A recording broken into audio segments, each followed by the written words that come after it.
Blackford.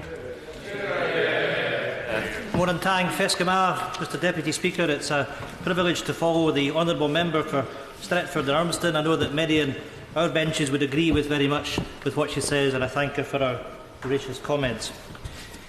It's an honour and a privilege to be elected as the member of the most beautiful constituency in the country, Skye and Lochaber, and to be called to intervene in this debate. Skye and Lochaber is by far and away the largest constituency in the UK, with a landmass of 12,000 square kilometres. It also contains a number of islands, including my own home island of the Isle of Skye. I am indeed the first resident of Skye to be a member of this House since 1833, when Charles Grant, the first Baron of Glenelg, was the member. He was, of course, the owner of the Whartonish estate, as opposed to myself, the owner of a humble croft. In making my maiden speech, I am minded of the remarks made by the late Right Honourable Member for Nanail and Yanya, Donald Stewart, a man who was an inspiration to many of us on these benches. Donald was the first SNP MP to win a seat at a general election in 1970. I am sure that Donald will be looking down on all of us today. He would be proud that the SNP returned 56 members of Parliament and achieved 50% of the vote in Scotland, a strong voice that will speak up for all in Scotland. We will demand in this Parliament that we get what we were promised by all our opponents in Better Together. When Gordon Brown spoke for Labour, the Conservatives and the Liberals, that we'd get as close to federalism as we could, that we'd get Home Rule in the spirit of Keir Hardie. That's what the people of Scotland voted for, and that's what we'll be demanding in this Parliament. Donald Stewart said in his maiden speech on the 2nd of December 1970, "If I stray into controversial matters, they will, in a sense, be impartial controversies, since, as a nationalist member, I shall be in controversy with both sides of the House from time to time." Mr Speaker, for that reason, if I stray, I hope that it will be less objectionable to the traditions of the House. This House has been blessed to have been served by a remarkable number of SNP members, such as my good friend Winifred Ewing, who represented both Hamilton and Murray. Winnie was instrumental in establishing the SNP as a parliamentary force. Much of the campaigning that Winnie engaged in bore fruit. Her own maiden speech on the 20th of November 1967 was on the issue of lowering the voting age from 21 to 18, moves that were ultimately delivered.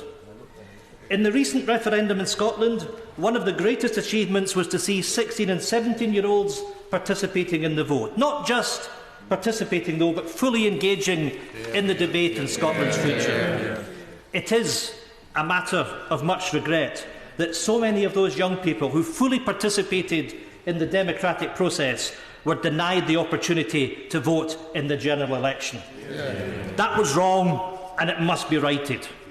16 and 17-year-olds must be allowed to participate and vote in any European referendum.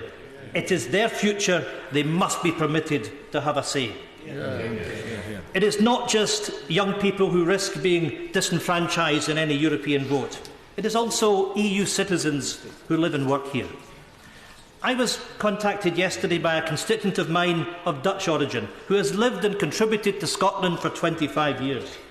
It is simply not right that such individuals may be denied a say about our future in Europe. As he said in his letter to me, not being able to vote in the UK election was bad enough, but now being treated like some kind of unwanted foreigner is a real blow. In raising the issue of Europe and of the interests of young people, it is perhaps pertinent to pay tribute to my predecessor for Skye and Lochaber, who represented the voters here for 32 years. Charles Kennedy spoke passionately on both these topics and is well renowned as a member who worked hard in representing the voters over a long period. I want to wish Charles well, and whatever he chooses to do, something I'm sure, Mr Deputy Speaker, that the House will want to join me in.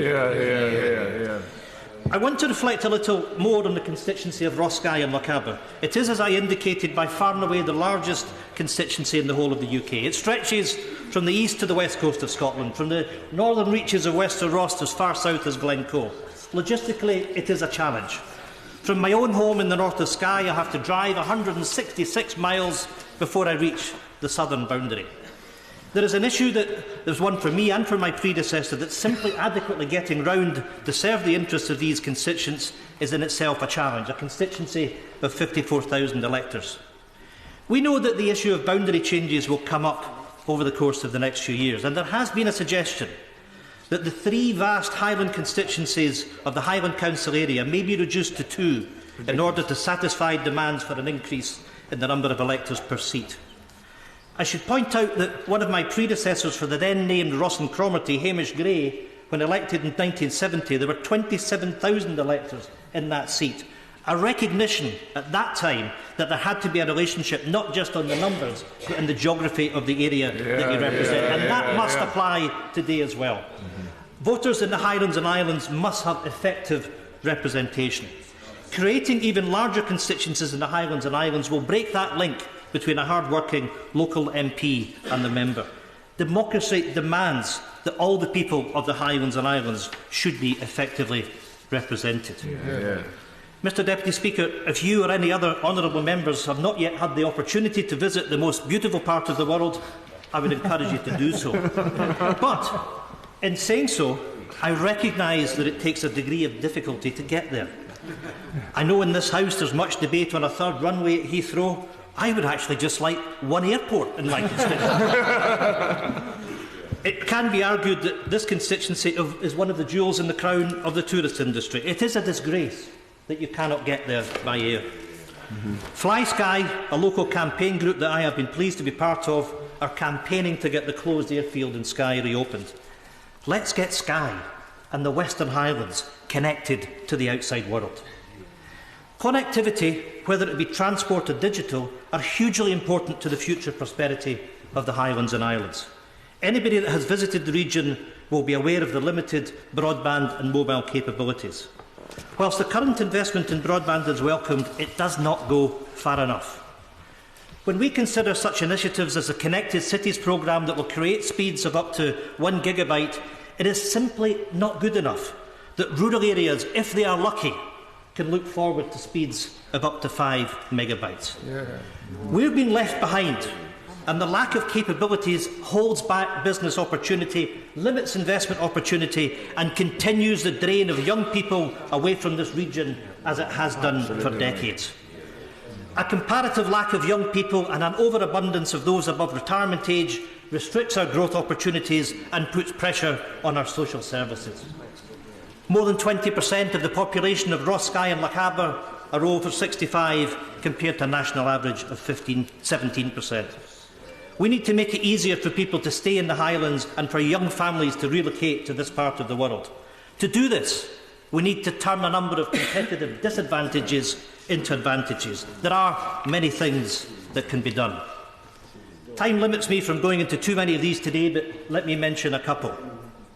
Mr Deputy Speaker, it is a disgrace that in the wettest, windiest part of the UK that results in high energy use, that those that live in the Highlands pay the highest electricity prices in the whole of the UK. We are discriminated against by the existence of 14 regional markets, and it must end.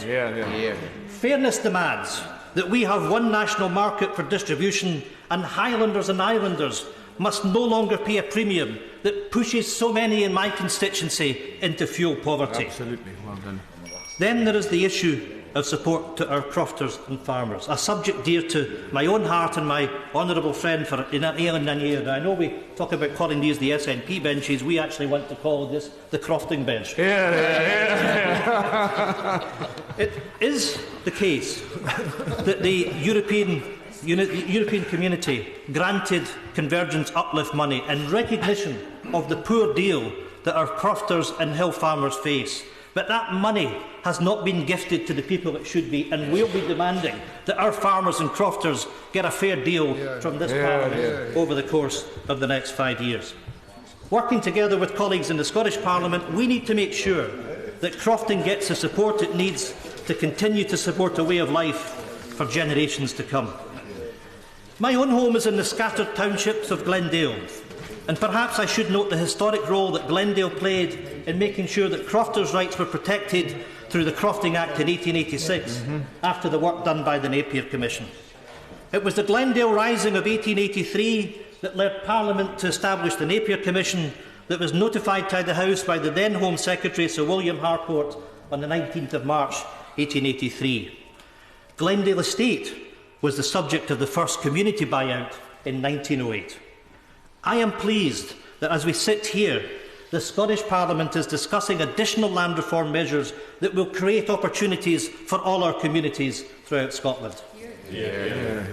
Mr Deputy Speaker, I am grateful for this opportunity to speak today, and I look forward to being a constructive voice in this House, working with all members, but in my case with a particular emphasis on speaking up for the Highlands and Islands. I want to finish from a quote from my old friend Winifred Ewing.